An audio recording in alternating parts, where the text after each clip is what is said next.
funds to the regional governments. I want to refer you to the Hansard in the Bunge. There's a motion that was moved by the then leader of opposition at that time, the late Ronald Ngala, of censorship of the Prime Minister, the Jomo Kenyatta, because he had refused to release funds to the regional governments. You need to read that debate. Ngala moved it. It was seconded by Masini Muliro, who was the deputy leader of the opposition. And then Kanu, of course, responded. First Jaramogi, Oginga Odinga, and then Tom Mboya responded to that motion. The motion was defeated, but that debate actually is very historical. And I want to refer you to it. Go and read what it said. Eventually, KADU, of course, had to fold up and dissolve, and then eventually Majimbo was also dissolved through a constitutional amendment. And then what happened was what? They created a Ministry of Local Government, which was given a lot of powers, Ministry of Local Government. So the Minister of Local Government became an executive minister, just like a Minister for Finance under that constitution at that time. And now they were county councils down there, they capped 265. But then they could not do anything without authority in writing for the Minister of Local Government. So we had all these documents when we were there at Bomas. But then we said we wanted to give more autonomy to the counties so that service delivery could be better improved. We came up with regions at Bomas of Kenya. But there are people who really opposed devolution. The chairman of devolution in Bomas was called Dr. Odhiambo Mbai. He addressed the audience at Bomas, and by the time he finished talking, everybody said that man should be the chairman of that committee, and became the chairman of the committee. And he conducted the matter so well and so effectively that he became a marked person. What did they do to him? In broad daylight, around 11 o'clock, on Ngong Road there, off Ngong Road, in his residence, they sent assassins. And in the presence of his children, they shot him and killed him. The assassins of Mumbai were arrested. Eventually they were released. So I just want you to know that the revolution has got very many people and very powerful people in this country today. Then after that, because you know that ODM is a product of constitution making. And one of the founding members of ODM is sitting here with you. The other one is the former president, who is a member, and quite a number. We are going to have the 20 years of ODM in October, and all the founding members are going to be invited.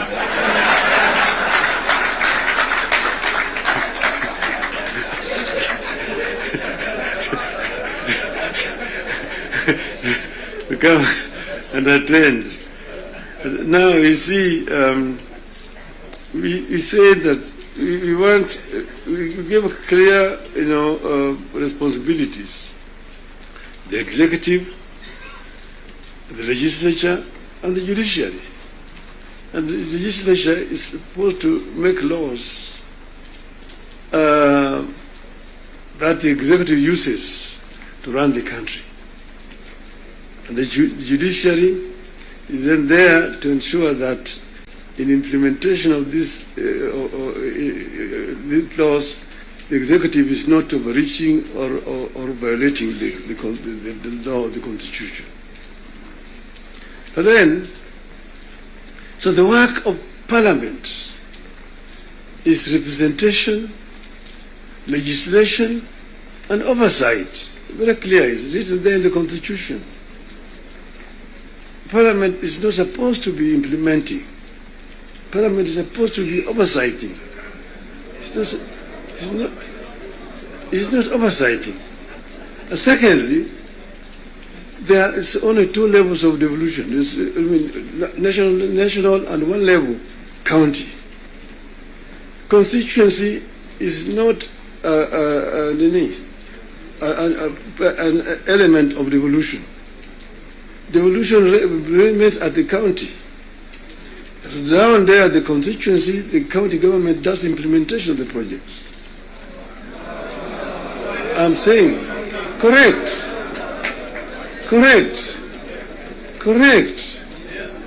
Down at the constituency, it's the county government. By the national government is supposed to do national projects, and we go down there. And there are functions which are clearly been assigned. Functions which have been clearly been assigned to the national government. I will tell you, your legislatures, and a very famous English politician said that I may not agree with what you have to say, but I shall not defend until death your right to say it. So listen to me. Let me say it. And then you'll have a chance to come and respond. So I'm telling you, I know that sometimes the truth is very bitter. I was there, and we discussed with the Karue when he was moving around to bring the CDF. The CDF was brought because of circumstances that were prevailing at that time. In those days, with a centralized system of government, there were very little resources which are going down to the counties. And that's the reason why the Harambee became the major ways of mobilizing resources. Sometimes you find nearly 100 cards in your desk for Harambees here and there. Whenever the president moved around, we'll go around to counties, to the districts.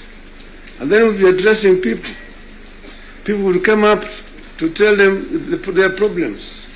Mtukufu Rais, hapa kwetu barabara ni mbaya sana, haipitiki. Mvua ikinyesha kuna matope, barabara haipitiki.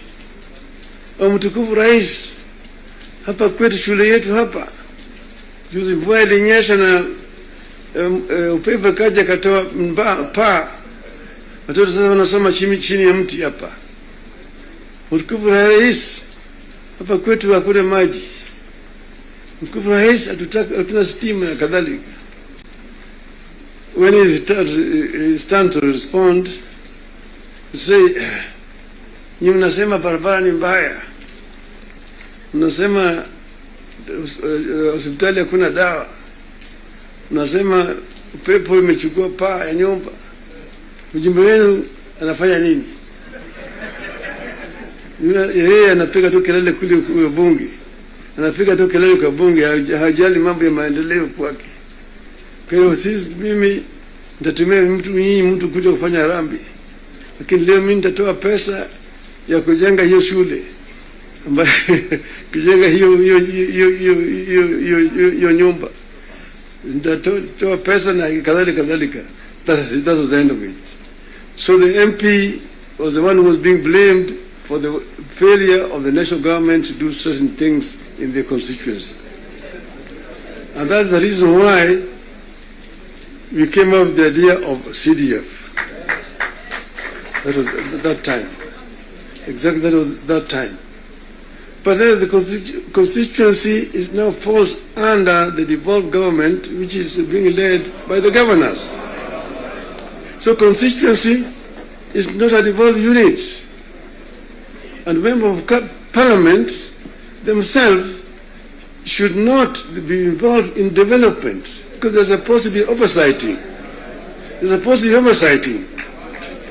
If you yourself being involved in construction of roads, building of schools, your hospitals, who is going to oversight you? Who is oversighting you? So, Mr.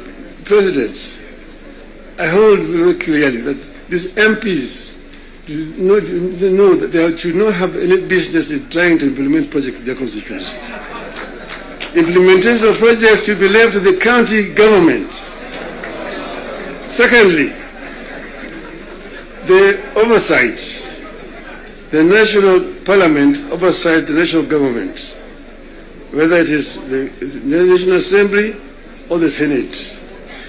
Oversighting of governors, the responsibility of MCAs, members of the county assembly, not the senators. It's not the responsibility of the Senate to oversight. Senate wasting time of governors to come and answer questions about roads in the counties. And thirdly, the issue of extortion. The issues of extortion. The issues of extortion. Majority Leader, you talked of, you didn't talk of extortion, you talked of lobbying. Lobbying is okay. In the US, you've got lobby firms which have formed to lobby the members of the Congress. They come to lobby, they're known, they're officially registered as lobbyists. They come to lobby the members of parliament. But lobbying is a different thing from extortion. From extortion. That you're a member, every committee has got a member who is how do you call him? Welfare bunge is giving a very, very image of parliament, that members of parliament should not be soliciting funds from because you see, listen to me, you know, the environment that we are creating here in this country is very, very hostile to investments. Foreign investors who come to the country bring their resources in the country to invest it here. And when they bring their resources, when they find there's too much bureaucracy and there's too much extortion, they run away. Private capital is risk shy. And when, for example, somebody has come with his resources to start a project, and then you find somebody beginning to make noise that, oh, this project has already been approved. This project has not been approved. Or this project is being corruptly implemented. They run away. And delaying of the projects. And you find a situation where members of parliament inviting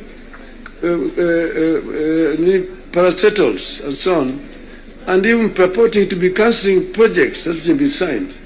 That is the work of the executive, not the work of the legislature.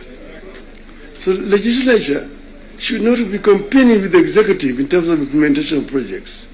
Allow the executive to implement and just correct them when they go wrong. That's the country will develop. Create a healthy environment for implementation of projects in the country. Then this country will develop. I know I'm being too honest with you people. And I know that the facts, the truth sometimes is so painful, but I think it is important to say this to honorable members of parliament. Thank you very much.